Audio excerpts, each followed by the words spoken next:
аласыз, бірақ сіз сата алмайсыз. Немесе сен завод аштың. Сенің заводың бар екенін кім біледі? Ал ол бақылап кім сатады? Миллионер болу үшін 4 қағиданы сақта деген.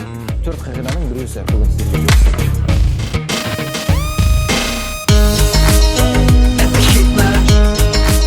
Сәлем достар, сіздермен бірге бүгін мен Мақсат Тілеухан, Фома Тим жабық кәсіпкерлер клубының негізін қалаушыларының бірі. Жалпы бүгін айтылатын нәрсе бизнес. Бизнес дегеніміз не деген сұрақ? Көпшілік адам бизнес бастағым келеді дейді. Ал мен адамдарға сұрақ қоямын. Сен үшін бизнес дегеніміз не? Ой, сол бір нәрсе ашып қою керек қой.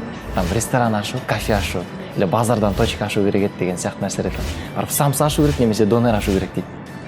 Немесе бір завод ашамын дейді. Неге бизнес дегеніміз ол бір нәрсе ашу? Осы нәрсе мен түсіне алмаймын. Адамдар үшін бизнес деген ол бір нәрсе ашу деген сөзбен тең. Ал енді сіздерге сұрақ, сол бір нәрсе ашу керек деген айтатын кісілерге. Сен мысалға ресторан аштың, ал соның сенің рестораныңның бар екенін кім біледі?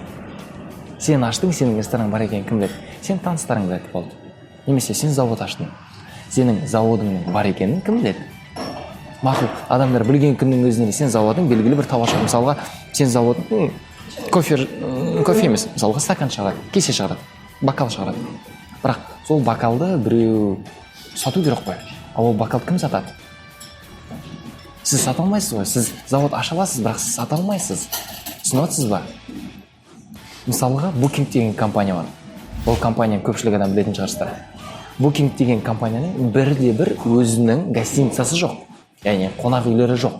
Бірақ ол дүние жүзі бойынша ең мықты қонақ үйлері көп компания. Яғни ол қонақ үйлердің барлығын біріктіріп отыр, түсінесіздер ме? Немесе Uber деген компания бар. Ол компанияны білетін шығарсыздар. Мықты компаниялардың бірі. Ол компанияның бірде-бір өзінің таксилік машинасы жоқ. Өзінің таксистері жоқ. Яғни ол жай ғана сайт. Таксистердің барлығын біріктіріп отыр, түсінесіздер ме? Яғни мен не айтқым келіп отыр? Мысалға, сіз завод аштыңыз. Мысалға. Сіз бірақ тауар сата алмайсыз. Мына жақта сіздің тауарыңыз біреулерге керек. Мен келемін айтамын. Сізде күшті тауар бар екен. Менде күшті клиент бар. Мен сіздерді таныстырайын, сіздерді таныстырып, өздеріңіз жұмыс жасайсыздар, мен белгілі бір пайыз аламын. Яғни мен сіздердің компанияларыңызға, сіздердің заводтарыңызға клиент әкеліп отырамын. Түсінесіздер ме?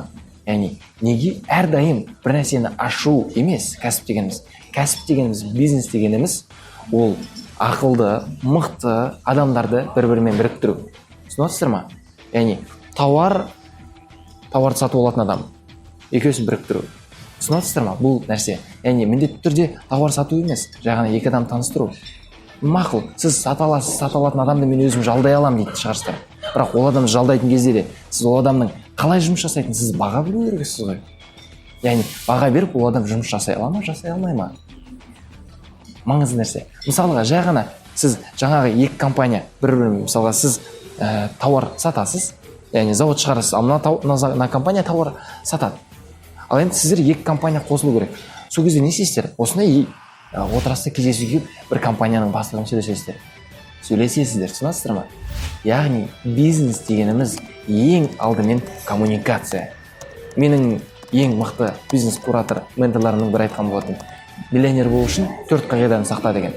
4 қағиданың біреусі бүгін сіздерге бөліссем, коммуникация. Яғни адаммен сөйлесе білу, сату, өзін көрсете білу, яғни өзің самопрезентация дейді. Көп адамдар сен кімсің десе, мен дейді. Ал сен өзіңнің кім екенін, өзіңнің сөйлесіп отқан собеседник дейді орысша айтқан кезде, соған сен көрсете алмасаң, сен қалай? Сен ол кісіге өзіңнің компанияңды ұсынасың, компанияңды презентовать етесің. Яғни маңызды нәрселердің бірі осы нәрсе. Жалпы осылай. Сол үшін достар, ең алдымен кәсіп бастамас бұрын, ешқандай істі бастамас бұрын, ең алдымен сіздер коммуникация жасауды үйрену керексіздер. Коммуникация ол ең маңызды нәрселердің бірі. Яғни сату техникаларының ішінде ең маңызды нәрсе коммуникация. Ал сіз қай жерде коммуникация жасау, қай жерде переговор жасау, қай жерде сату, қай кезде командамен управление жасауды үйрене аласыз. Бірақ жерде бұл нәрсе тегін үйретіледі. Ол сетевой маркетинг. Сетевой маркетингтің кереметтілігі неде? Ол жерде біріншіден сату техникалары үйретеді. Екіншіден, ол жерде сіз командамен жұмыс жасау. Ал сіз мысалға заводта жұмысшыларыңыз бар. Ал оларға мотивация керек, олармен жұмыс жасау керек. Біреу жұмысқа келмей қалып, оны сөйлесу керек. Неге жұмысқа келмей жатыр? Неге дұрыс жұмыс жүрмей жатыр? Оның барлығы сетевой маркетинг үйретеді. Ал егер сіз ақшаңыздың барлығын кредит алып ертең завод ашып немесе ресторан ашасыз, 100 мың доллар салдыңыз, ол жүруі мүмкін, жүрмеуі мүмкін. Гарантия жоқ қой. Мысалы кез келген күні банкрот болып қалуыңыз мүмкін. Мүмкін. Ал ол нәрсені болдырмас үшін сізге тәжірибе қажет. Сондай мықты тәжірибені тек қана бір жерде аласыздар. Ол сетевой маркетинг. Жалпы, достар, ең алдымен кәсіп бастамас бұрын бизнес бастамас үшін бизнес ол не? Және не үшін ол нәрсені ашқыңыз келіп тұр? Ол сізге ұнай ма? Ол істі сіз жүргізе аласыз ба деген сұраққа жауап беріңіз. Бірақ кез келген кәсіпте ең бірінші нәрсе, кез келген жерде өмірде ең маңызды нәрсе коммуникация. Осы нәрсені ұмытпай қағайын. Айтпақшы, маңызды нәрсе, мен қазір өзімнің күнделігімді жүргізу барысындамын. Күнделігімде мен 40 мың теңгеден 400 мың теңге қанша уақытта таба аламын деген күнделік. Күнделігімді көру үшін жоғарыдан шыққан видеоны көрсеңіздер, сол жерде менің күнделігімнің видеолары шығатын болады. Сау, саламатта болыңыздар.